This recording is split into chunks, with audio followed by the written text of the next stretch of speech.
Before we get to questions, we have a lot of samples tonight, and Fred, you have one that I'm guessing most people haven't seen. I bet they haven't. Though if they grow Genista, Bloom, Woadwaxen, they may have. I collected these actually on East Campus. Jeff? Oh, okay, so over by the dairy. I've been putting them there all week for you. Thank you. I really appreciate it. We work together as a team on the show. So I'm gonna, because it tends to shake up there. So these really cool little caterpillars are an inch and a quarter long, and they feed on a number of plants. We see them on pagoda tree. Notice these are all legumes, on Genista, as we are here, and also on false indigo, interestingly. I've had them strip my false indigo. And so, you know, generally they're just all part of nature's wondrous pageantry. They don't cause a lot of damage. But when there's a large number, they can actually cause a fair amount of defoliation. This came out of actually my landscape, not from East Campus. But this is Genista. You can sort of see why that might be called Bloom. Or broom. Broom, yeah. Sorry. Yeah. Broom. But it should have nice, cool little leaves like we see on this, and it's been totally stripped. Wow. So, okay. So what's sort of also interesting, the adult is called the Genista broom moth. And these are, if we can see these are absolutely just pretty little moths, about an inch with a wingspan. So just kind of a fun one. What to do about them? Well, these are finishing up their life cycle right now, so probably not much. When they're small, something like BT would work, permethrin, bifenthrin, almost any of those products. It'd be very, very easy to kill. I would really like the BT, but you're gonna have to catch them when they're smaller. All right, so, thank you, Fred. Before they do that much damage. Before they do that much damage. All right, one of our lovely weedy grasses. Actually, two of our lovely weedy grasses here. Right now, lots of things are throwing seed heads in the lawns right now, and two grasses that look fairly similar. This one is Tumble Windmill, and has a great seed head. It comes off here really quickly or really easily, and it tumbles across the lawn, hence the name Tumble Windmill grass. This is a perennial, and controlling it now is a decent time to control it. Tenacity is the best control. And then this other one is crabgrass, is a mature crabgrass plant. Seed head looks very similar from a distance, but crabgrass, it's a Digitaria species, so it looks like it has fingers, 5 or 6 fingers. And this one is gonna die with, in the next month or so with the first frost, and it's really too big. It's not worth controlling right now. Tumble windmill grass, best way to control it is with tenacity. Crabgrass, other ones that are seeding giant foxtail or yellow foxtail, probably too late to control them right now. Excellent. Thank you, Zach. I still think Tumble Windmill looks like sparklers. I think it's not bad. It's not as bad this year as it was last year in the drought, but we are getting plenty of questions. Sometimes people spray this with Roundup with absolutely no effect. Perfect. Perfect. Really? Yeah, it's a tough one. All right, Lauren, a really fabulous rotter spot there. Oh, this one's quite pretty. Actually, tonight I brought along some cedar apple rust that's on the apple part of its life cycle. So even in the last week, I've had some questions on this where viewers see, you'll see this on apples, any flowering crabs. You can see it on quinces, other species as well. So when you see those types of symptoms, they're producing spores, or they're just about finished producing spores now. So protection on the apple tree is not really warranted. That infection has occurred from the cedar tree blowing spores or releasing spores in those large cedar apple rust galls that we see on junipers. And those go over and affect the apple tree, and then that cycle is complete at that point, and then these spores will blow over and affect the cedar tree. So if you have an apple tree and you have that type of symptom, don't worry about it. There's not much you can do this year, but then next year, if you want to control that, a spray at the time you see those cedar apple rust galls swelling, that's the time to do it. All right, thank you, Lauren. And Jeff, you have an ID question from a viewer, I believe. Yeah, he received a picture, and they had a question. There we go. Good camera work. So they had a question about what this was. They said it was about a 4 feet tall shrub, and they were curious what it was. And it appears to be a deutzia. And there's several in this. I mean, we have deutzia. We have several on campus. They're all white flowering. They're not pink flowering like this. But looking at the leaves, it's clearly a deutzia. But it's kind of hard to say which particular selection it is. There's several out there. So. Kind of a nice workhorse of a shrub, a Yeah. little shrub. Yeah, Yeah. right. Good. All right, excellent. Thank you, gentlemen. Fred, you get the first picture. Excellent. This is a viewer south of Papillion, which we appreciate him telling us that. And That's he quite says, the honker. yeah, and he says it's a grub on steroids. Is it normal? Yep. Wonders what that is and what to do now. You know, to tell what the different species of grub, you got to turn it over and kind of look at the tail end of them, and which we obviously can't do from a photograph. But based on the size compared to the quarter, I would say it might be in the genus Osternoma. At the moment, that's one of the more common ones, or it might be the larva of the grub of a grape spotted palinota that we've actually had on the show a couple of weeks ago. It was Right. that nice orange beetle. Yeah. So it might be one of those, but you know they get very large. They don't feed in the turf, but they feed in high organic matter, or sometimes in logs, within wooden structures. So really nothing. No, other than- it's a good one. I mean, it's one of the good decomposers. Don't worry about it. Every time I see one that size, I think of the Swiss Family Robinson when they ate them like pats of butter. The scary thing is, you know, some of the grubs that we get in the cottonwoods along the Missouri, you know, get to be 4 times that size, literally. Size of a hot dog rolled up. Oh dear. You need a bun to eat that. You need a bun, yeah.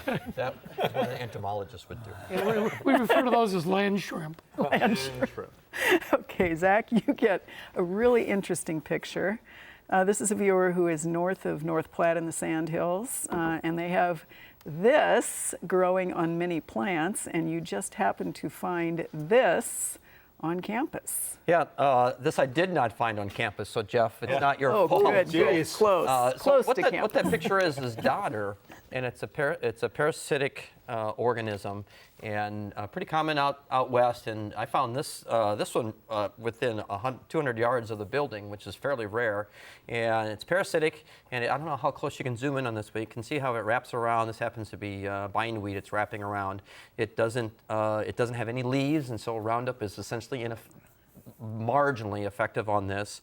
The best control for this is a pre-emergent curb in ornamental beds, or pendimethalin on, looked like that pasture land, so pendulum or something like that. Pursuit or raptor might work as a post-emergent. Burning does not help. It actually it doesn't control it. It actually spreads it, and so it's a tough one. Parasitic, rare. But not so much anymore. Not so We're much. I finding don't know. it, yeah. I'm kind of moving into the world of parasitic things. This is. You have anything to add to this, Mr. Parasitic thing? You did pretty good there, Zach, so I won't say too much. It's your first night there as a pathologist, so that worked out okay. Anybody can be a pathologist. For the viewers, spell daughter.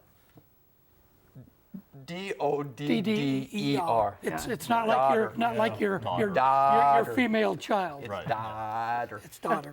Really creepy. It is. Okay, Really? cool. Yeah. All right, pretty you get one that is perhaps not quite so creepy and sort of interesting, actually. This is a viewer also in North Platte, Lauren, and she has locust trees in the backyard, and you can see that half of the tree is dead, and then at the base of it are these things. She's calling it a mold, and she said that has been there for a fairly long time. Well, She wonders if she's... There's a couple of things here. If I was having trouble looking at the picture too, as far as the crown of the tree. You know, if there's dead branches, which look like there's thin branches, if there's dead branches scattered in the tree, and you have a fruiting structure that's connected with the tree, that looks like it could be in the mulch associated or not. So I can't really tell. If it's growing out of the tree, many times when you get a fruiting structure like that, the inside of the tree will be hollow, and it'll be a matter of time. You know, it could be 2 years, it could be 10 years before that tree will die. The key thing would be to make sure that it's not in a position in your landscape that it's a hazard tree, because it would be weak and susceptible to, you know, winds and storms and stuff and falling over. So just assess it that way. I wouldn't really recommend anything to do at this point, except for to look, and if it is in the landscape or close to home or something, you might consider removal that way. All right, thanks, Lauren. Jeff, this is also a North Platte viewer, so Okay. it's always nice to hear from people that are in the center or the west. And this is autumn blaze maples, or or was, maybe. And they're about 20 years old. She's saying that they have not produced much foliage, if at all. She has put silver hoses down. What are you going to recommend on these? I would recommend that they have died, or they're well on their way to dying. So I think it's time to remove them. I would also say for 20-year-old maples, those are really small. So I would suspect that they were planted too deep. Yeah. That's really, and I think that it just eventually the tree became compromised and. Right, Yeah. right. Wouldn't you expect typically autumn blaze to be at least like that? Yeah, 20-year-old 20 maple. years, Yeah. You said to remove, is that right? Right. Is that like roguing out? Is that the same? You could say rogue. Yes. Thank Let's you rogue it very out. much. Very good. Yeah, let's rogue. Okay, Fred, you get the next picture. Actually, it's two pictures from the same viewer. Her question, and she's 15 miles east of Lincoln. She found that insect. She wants to know if it's a friend or a foe. And then her second question is she found those and many more on the underside of the zucchini. And she also wants to know if those two pictures were related. Okay, those on the underside of the zucchini, those are squash bug eggs. Yeah. You know, if you just got a few, pinch them. You can spray them, but when the nymphs are still tiny, you can control them reasonably well. Yeah. So the first one was the beetle. Right. Okay, I had a little trouble seeing that. Well, it's sort of interesting.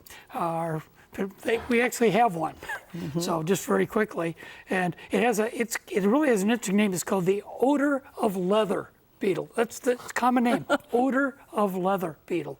Actually, when you pick them up, they have a sort of a peachy, a fruity odor to them, but I don't know where they came up with that name. But anyway, so this is what they're doing. It's in the genus Osmoderma, like the one I talked about when I had big grub. So the immature of this would be one of those big grubs that we had on earlier in the show. Cool. So again, harmless, doesn't cause any damage, and no need to control or be even concerned about it.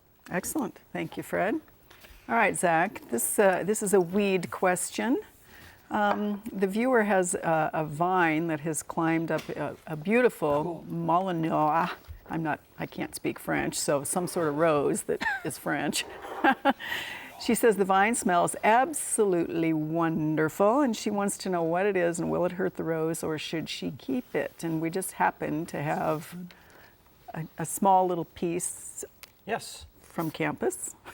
From our garden, actually. No, It's not yeah, Jeff's we're blaming- fault. We're blaming Jeff for No, everything. that's not Jeff's fault. That's in our garden. It's just all over his landscape. So this is honeyvine milkweed, and it is an annual, and it probably can damage the roses, I would guess, out of competition, but probably not that big of a deal. It would. Some people would be offended by it just because it's not a rose, but control of this. You can't spray anything to control it because it will do a number on the rose. So I would guess pulling it out would be the best Yep. choice, Jeff. And Yeah. okay. But it really does smell wonderful. It does have a nice fragrance. Very, And I very would fragrant. suspect once they pull the top of that all off, that there's going to be several little seedlings coming up. So if she's got some in there, they're going to keep coming. Right, right. Yeah. Okay. All right. As an Thanks, annual, Zach. you probably could put down a pre-emergent In the in the spring. spring, something that would contain isoxaben would be the best one, Okay. if you want to get rid of it. It's got some cool aphids on it. Yes, it It's got does. some cool aphids. Oleander, what's it called? Oleander For aphid. those of you who think aphids are cool, Okay, Lauren. hey, For the rest of us, moving on. for the rest of us. All right, Lauren. This is a Grand Island viewer. He says he's been getting this in his turf for the last 5 years, mid to late July. The new spots seem to appear overnight, but he can also tell within a day or two that they're going to appear. I don't know if, Yeah. and he just- didn't say anything about a dog. I mean, that's what, and actually looking at the picture, that was something that I thought, that, Yeah. or it almost looks like that, or a fuel spill or something like that, because it's just bleached out and irregular in shape. But I think you mentioned too that it's occurring every year in late June to July or something Right. like that, which Right. really suggests to me if it's in a full sun area that it could be summer patch as a possibility. So with that, if you are seeing that in the full sun areas when it's getting hot, that would be one thing that could be. Really for that one though, because it's such an irregular spot, I think I'd recommend submitting a sample. And you could look at summer patch or necrotic ring spot pictures and see if that matches. But otherwise, I hate to recommend because it's such a irregular looking spot. So we could put the panel on the spot at the state fair since he's in Grand Island. And Sure, Yeah. should bring some. panel to the, bring one to the If fair. it's- Bring a sample. If it's coming Yeah. back, if it's coming back predictably every year, and weather changes every year, my sense it could be like rough stock bluegrass or Poa trivialis. It could be a patch of essentially a weed that starts to fade Starts to in dull late and- June, July every year. And that, looking at it, I couldn't see it very well in the picture, but it was really fine bladed, so that very easily could be rough stock bluegrass or Poa trivialis. Okay. So the best way, submit a sample. Good, cool, excellent.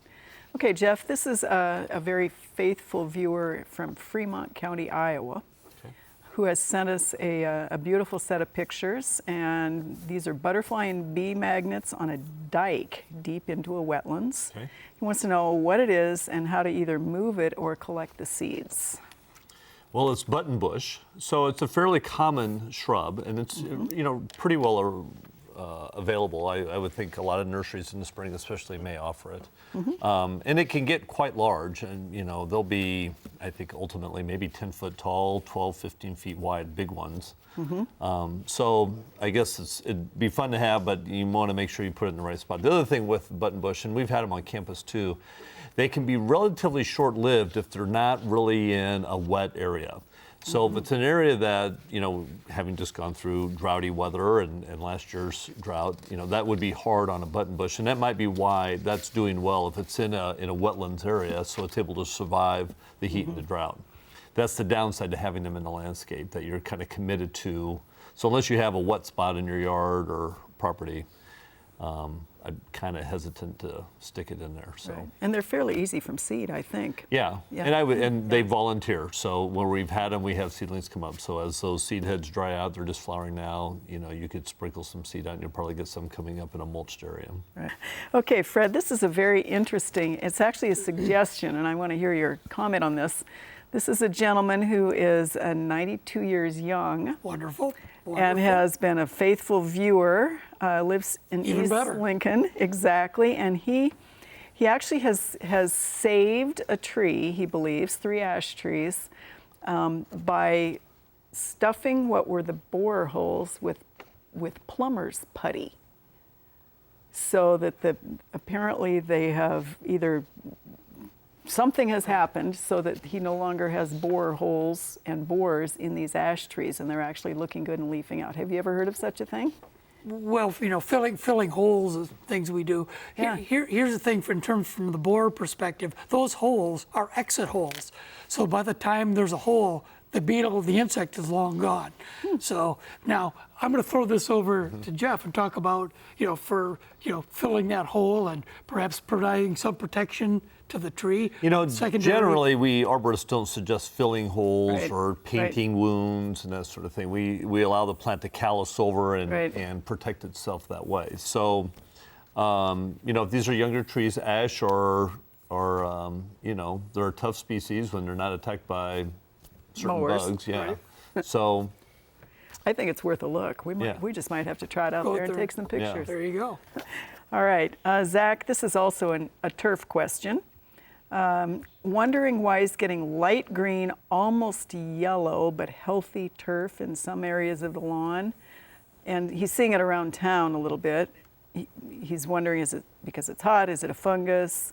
It looks different, seems to be growing really well. Yeah. So what is it? This is clearly UFOs. That works. What? No. What? Okay, no, we see this every summer, and I wish we had a good idea of what it was, but it's a combination of usually wet soils, not always, usually warm soils, and it's just one of those things you see it repeatedly, lots of times in the same lawns or in the same athletic fields, and you can apply fertilizer, that doesn't help. You can apply iron, that doesn't help. It just happens. UFOs, that's my story, and I'm sticking to it. Perfect. So aerification, we've had anecdotal information on occasion that aerification will help. And that invariably is accompanied with a change in the weather. So who knows? That's because of the compaction of the UFO landing there, right? painfully So that would obvious make to me. sense. That Of totally course, makes sense of right course. there. Yes. Totally have That lost relates. control tonight. Yes. All right, Lauren, this is a Broken Bow viewer who has obviously got blight in their tomatoes. He does move them annually to different locations, so he's doing that. He waters on the ground as opposed to overhead. He's been treating with a fungicide weekly for 6 weeks, and he's losing ground, prunes the stems that are touching the ground. He wants to know what he can do next year to eliminate this issue.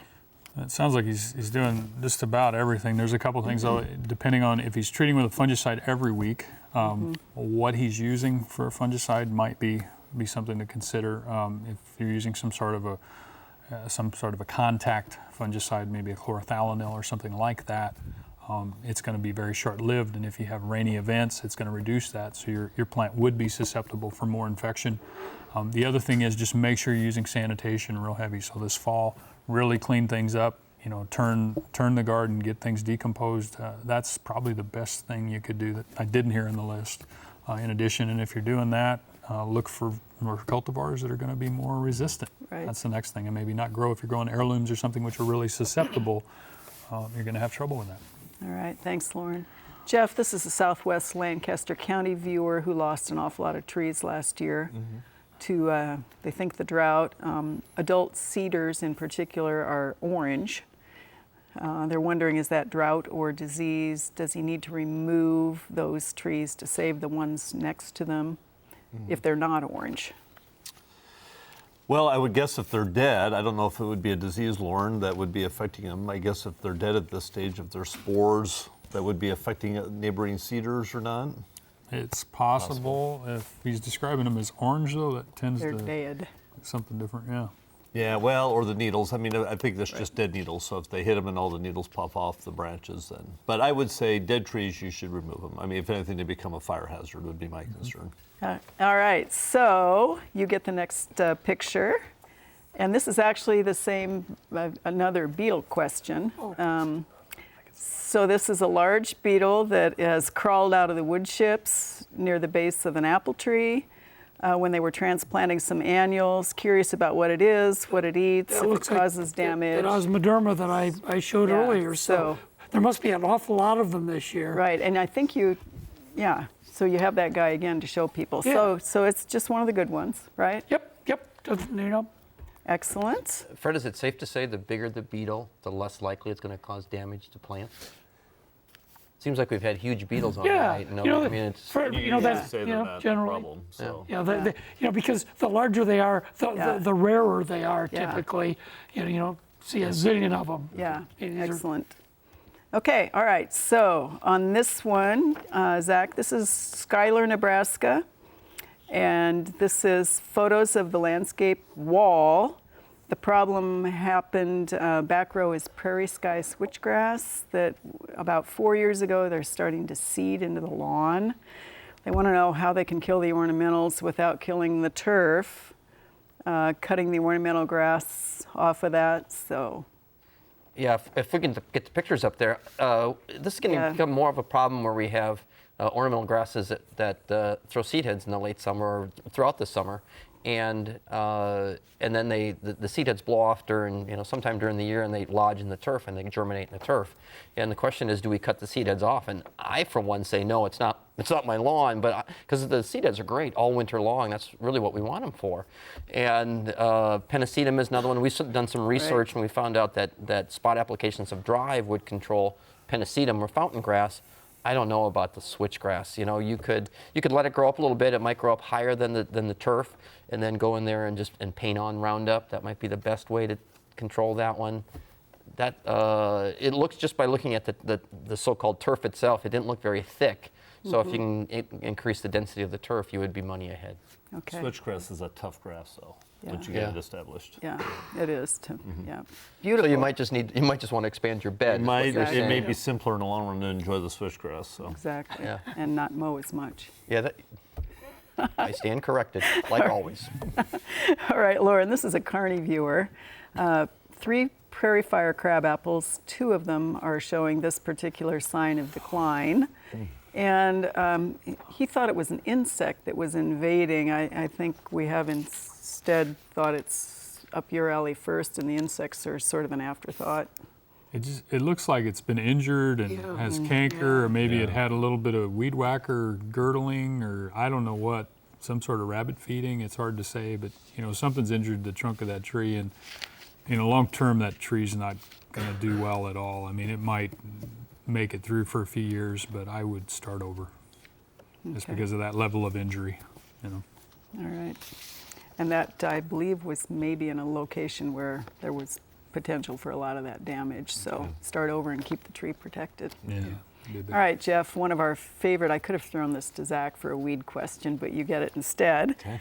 This is a viewer who has, in Ashland, old stone house, built quite a while ago with trumpet vines that have decided they wish to make it succumb to the trumpet vine. Right.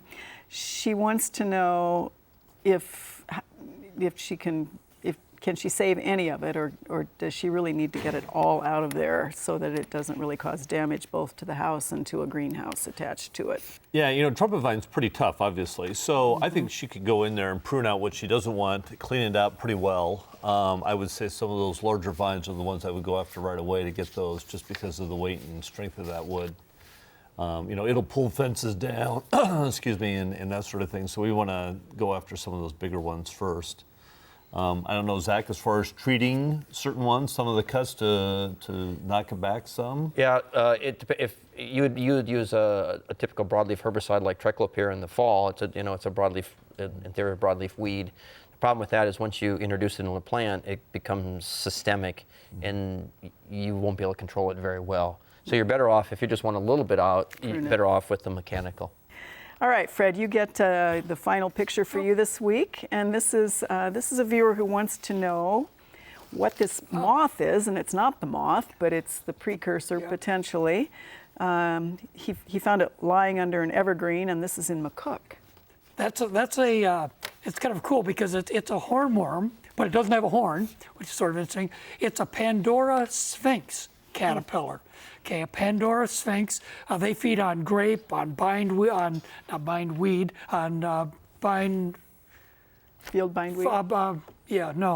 The vine. Woodbine. Woodbine. Got the right vine going. We all sort of went brain dead on you. Woodbine. And again, they really, on grape, they sometimes cause them. The adults are absolutely gorgeous. We can just quickly show that, but yeah, it really is. It's a really, really pretty one. So he's right in assuming it was a moth. Yeah, there it is. Yeah. And he doesn't want to smash that with his shovel. No. And again, if it's on the grapes, you can just pick them off, or you can spray them if you needed to. But there's one of those, Zach, like the big beetles. There's one here, there's one there. Perfect. Awesome. Thank you, Fred. All right. This is a viewer who really wants to know what this is, Zach, and wants to know how to get it out of his yard. That looks to me all of a coarse type tall fescue, probably K31 Tall Fescue, I'm guessing, and which is the very first old ancient type of turf type tall fescue. Coarse bladed, leaves 3/8 of an inch, half of an inch.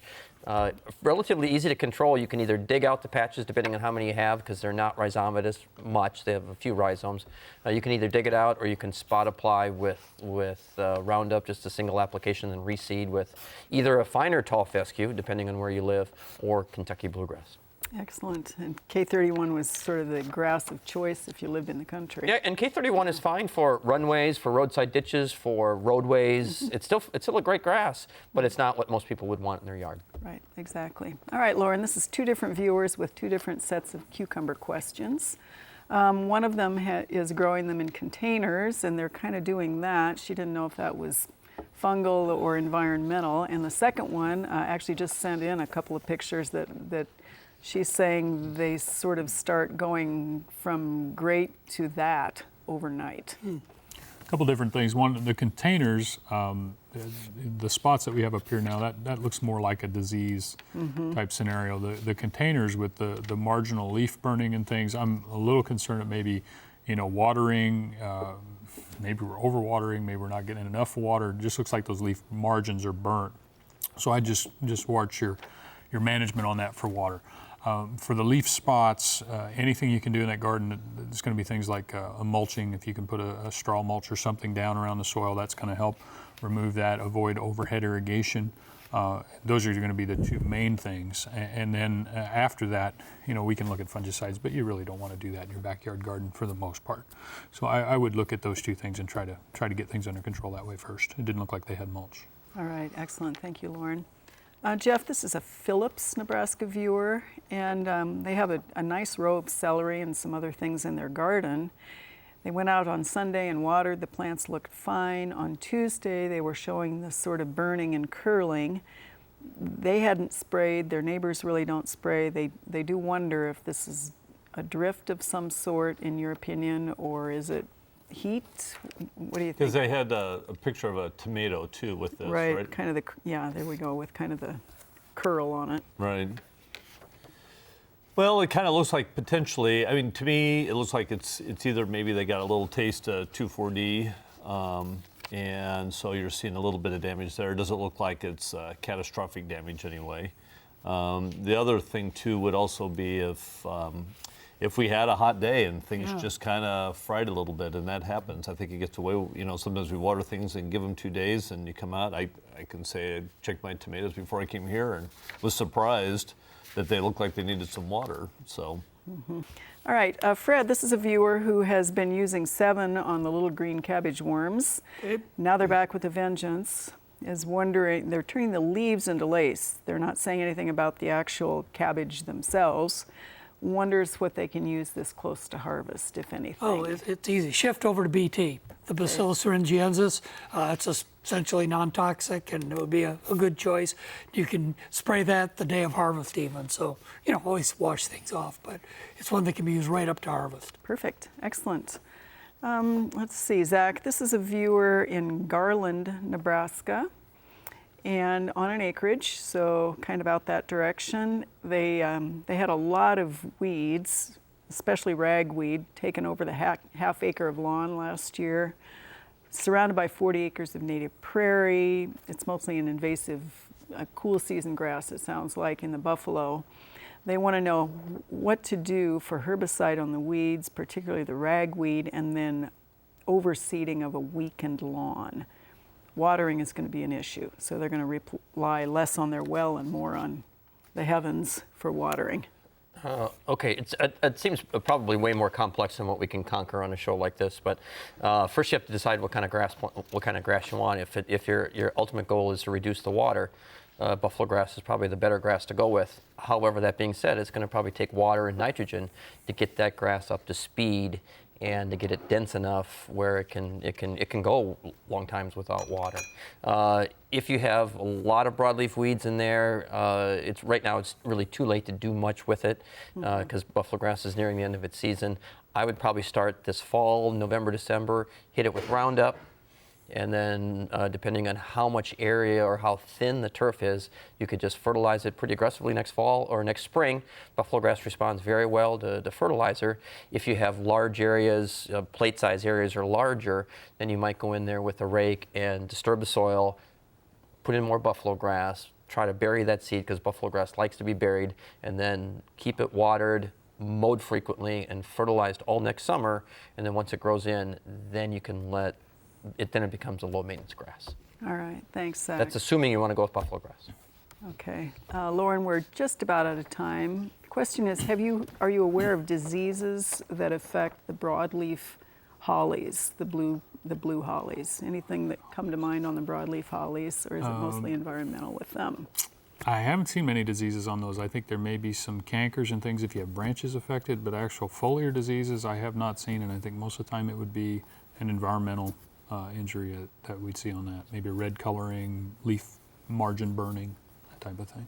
All right. And Jeff, very quickly, dusts on vegetable gardens, if it is something that was an herbicide and they don't know what it is, somebody else applied it from a distance, safe to eat the vegetables? No, it wouldn't be. If you don't know what it is, I wouldn't eat it.